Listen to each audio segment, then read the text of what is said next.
Allah created human beings in difficulty.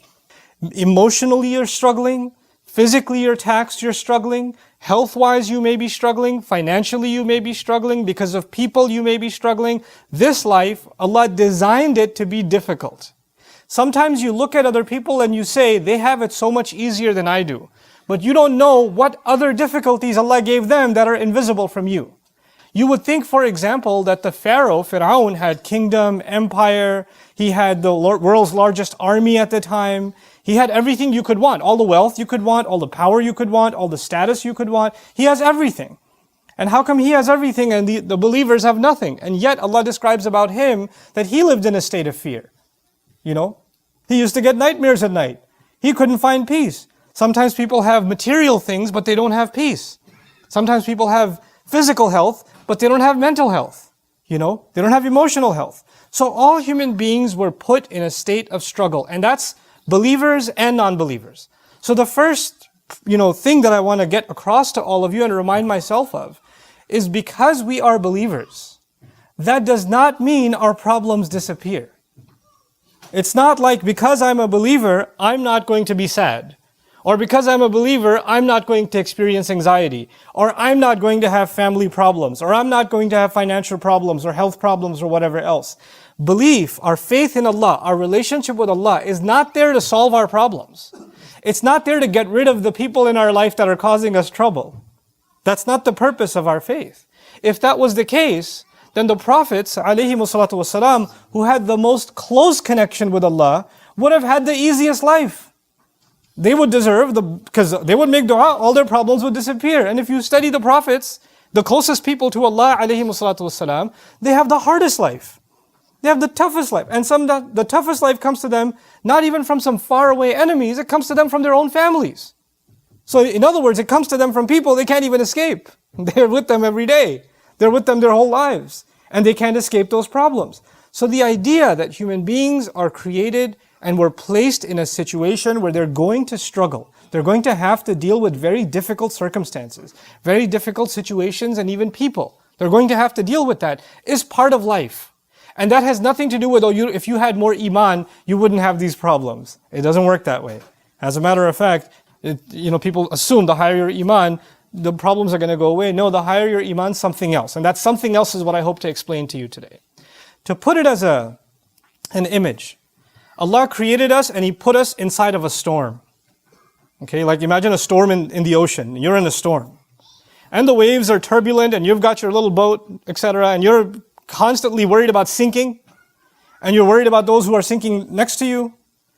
But Allah Azza wa Jal, what does the faith do? It gives you the strength and it gives you the ability to go through the storm, to navigate the storm.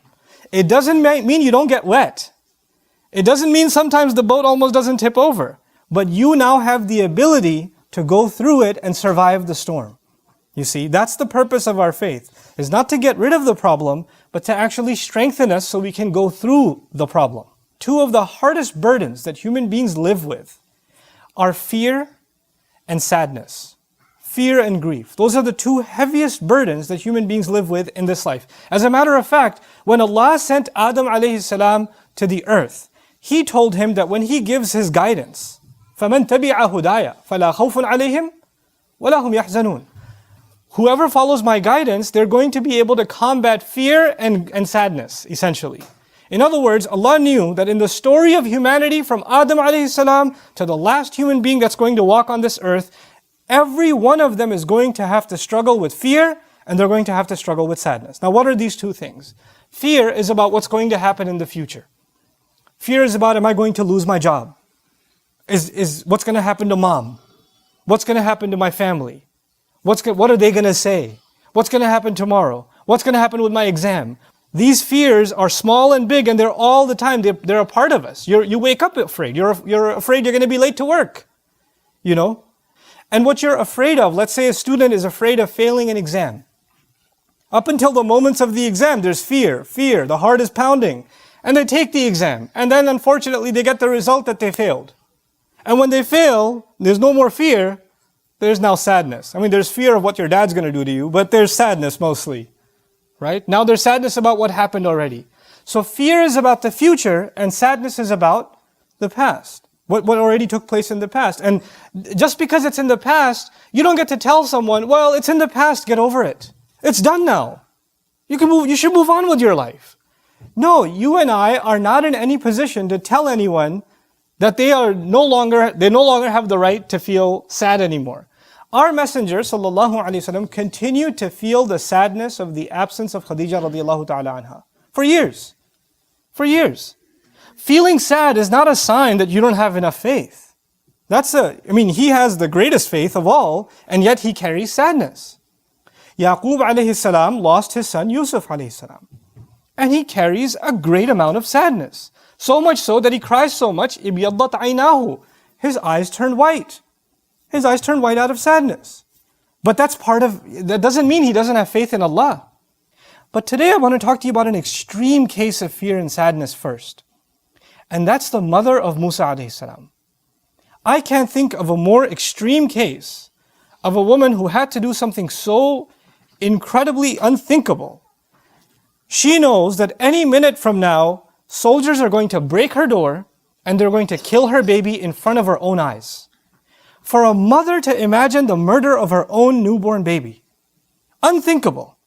And the only idea she had that Allah put in her is you need to put your child in a basket and put that basket, alqihi fil yam, throw it into the river. Now when you throw something in a river, the river is moving water. When you throw something in a river, it can flip. It's also the case that a basket may not necessarily float. It may get water inside. It may hit a rock. There are animals inside the water. There are all kinds of things. As a matter of fact, when I used to teach the story a long time ago, I used to give the example, when you see a child go even 2 feet near a swimming pool, not even the deep end, the shallow end, a mother will go crazy. She'll drop everything and push people out of the way and grab her baby. And this mother has to take her newborn. He can't even crawl yet. He can't even do that yet. And she has to throw this thing into the water. Can you imagine the kind of fear this woman has in her heart when she does that? And when she does that, she can't even look at it and can't even cry and scream, my baby, my baby. She can't do that. Because if she does that, the soldiers will know one survived. And they'll go after him and kill him. So she has to not even even if she looks, she has to look from the side. And then this water is not standing still, it's moving. So this basket is slipping away from her sight to the point where she doesn't even know what happened to it. She has no idea what's happened to it. And now she's living with this incredible, overwhelming sadness. What have I just done? What's going to happen to my baby? And in those moments, Allah Azza wa Jal told her, لا تخافي ولا تحزني. Don't be afraid. Don't feel sadness. And even though she still felt afraid, and she still felt sadness, what we're learning in these ayat is Allah will help you overcome not being drowned by fear and not being drowned by sadness. He can let you navigate those two feelings. Those two feelings are very powerful. They're enough to drive someone mad. They're enough to drive someone to the point where they don't want to live anymore. It can be that powerful. And yet Allah can give you the strength to overcome what you and I don't have the strength to overcome. This mother, like no other mother, could stand doing that and survive. So Allah says, وَأَصْبَحَ فُؤَادُ أُمِّ مُوسَى فَارِغًا. Musa's mother's heart was, you can think of the imagery as it was bleeding out. It was emptying out. It's like her heart was exploding. إِن كَادَتْ لَتُبْدِي بِهِ. She was on the verge of just screaming out, that's my baby, I want my baby back. She was on the very verge of it. She couldn't hold it in. لَوْلَا أَرَّبَطْنَا عَلَىٰ قَلْبِهَا. Had we not tied her heart up, like literally something's about to shatter and leak, and Allah says He, like a rope, tied it up and held it in place. What are we learning? We're actually learning that you and I are not capable of controlling our emotions until Allah gives us the strength to do so. The situation didn't change. The baby didn't start flying instead of floating in the water. The reality didn't change, but her heart changed. Her heart was strengthened by divine intervention from Allah Himself. لَوْلَا أَرَّبَطْنَا عَلَى قَلْبِهَا. And she's not a prophet. What we're learning in these ayat is that Allah will give you and me a strength to our hearts that we'll be able to overcome the most powerful fear and the most powerful sadness, the deepest kind of sadness. He'll make us strong enough, not that those things will go away, but you'll be strong enough to go through it.